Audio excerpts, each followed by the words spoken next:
Chame Vilaku? I inquired him about what it meant. Excited by my curiosity, Amrit quickly pulled up a chair and explained that the festival is where men dress like women to offer prayers to Goddess, and how it has been safe haven for seedies like us to enjoy our femininity in public without any fear. I was very intrigued by his prospect, but the fear of exposing me in public gripped my heart. My previous experience in public with my sister flashed before me and made my stomach churn. Sorry man. It's too risky for me. I tried my level best to avoid the travel. Believe me dude, I can guarantee it will be the best days of your life. Trust me. Amrit threw his usual tantrums and somehow brainwashed me to accept it. Okay. I gave me consent for the trip. That's my man. Amrit hugged me tight. Don't worry about anything. I will take care of arrangements, he assured me and left my room. With placements done, final projects came into picture and everyone paid attention towards the project completion.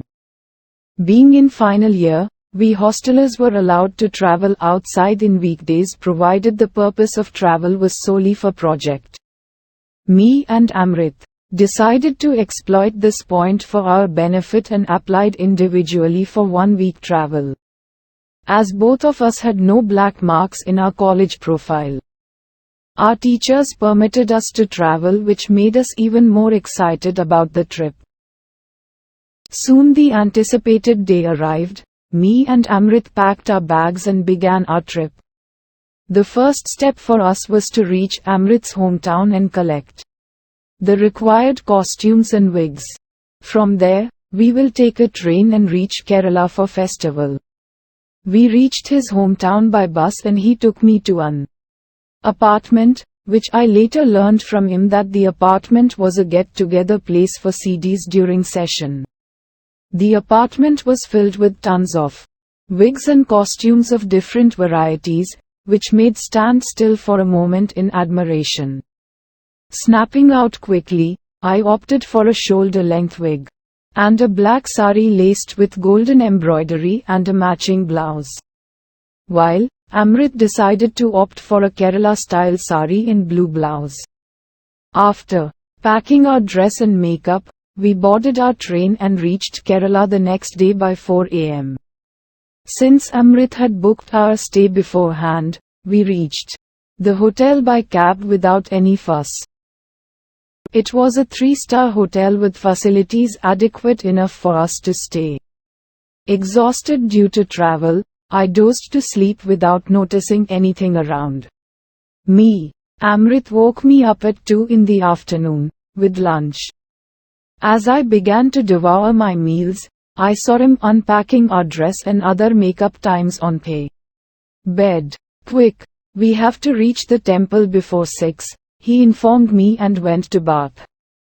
Meanwhile, I finished my lunch and arranged the makeup items in orderly fashion near mirror, also combed the wig to give it a good look. Chamayavilakku, a dream festival for all Indian crossdressers. Amrit came out of bath and signaled me to refresh. He began to work on his transformation as I went to refresh. After 20 minutes, I came to outside to see him doing final corrections to his dress. Since this was first time seeing him as woman, I was truly stunned by his elegance. Neatly pleated sari and perfectly tucked breast forms gave me chills. Icing on the cake was his no-hair hands and tight hair bun with jasmine flowers wound around it, giving a feminine vibe. God, you look beautiful, I complimented him. Still wrapped in my towel standing outside bathroom. Thanks dear, he smiled. The feminine tone in which he replied back stunned me again as I began to realize he has truly become a she. Raji quickly helped me in wearing the sari. Since I like braids, she braided my hair and tucked the flowers she had bought. Finally the makeup was over by 5:30 p.m. If a person outside looks at us now, he She will surely mistake us as two women in their mid-20s sharing a room.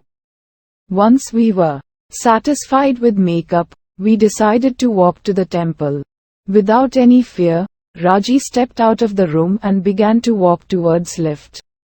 Still haunted by my first public experience, I stood still near the door with my head poking outside to see if anyone was watching us. "Don't be shy, dear," she began to laugh and grabbed my hand. "Please don't leave me." I latched onto her and we both walked towards lift. As we were about to leave the hotel, the manager saw us and smiled. Still holding her hand, I smiled back nervously and quickly bowed my head. As we reached the temple, I was surprised to see many men dressed in different attires holding lamps and offering prayers. "See, there is nothing to fear," Raji assured me. She told me wait there and went to buy tickets and other necessary items. Though I was nervous to wait alone, I felt like I was at home among them. I became calm and slowly began to enjoy the things around me. "Oh!" a loud voice distracted me, which made me to look around to see who it was. Some local men who were drunk approached me, which made me nervous. "Hello madam, how are you?" Their inquiries made me uncomfortable and I stepped away. Angered by my actions, they quickly grabbed my hand and began to touch me inappropriately. I tried to break away, but my actions were futile. They quickly gathered around me and teased me for wearing a woman's dress. In distance, Raji saw my plight and came running towards me. She pushed one of the men to the ground and began to shout at them. Seeing this, people around us came to our help and chased those men away. "Nothing serious, right?" she consoled me, all the while cursing those men. "Nothing to worry," I reassured her, and we proceeded to offer our prayers. The entire evening was an exhilarating experience for me. Amid all sounds around me, I felt an unusual calmness and even gained confidence to roam around alone. But the most important thing I truly experienced was my femininity. My feelings poured out in abundance, which could not be described in words but could only be felt. After offering our prayers, Raji introduced me to other well-known CDs who had also come to offer prayers. Though I had chatted with them multiple times, this was my first time meeting all of them in person. Together, we began to stroll in the market to buy gifts. This time, I walked along with them without holding Raji's hand. After purchase, we decided to dine in nearby restaurant.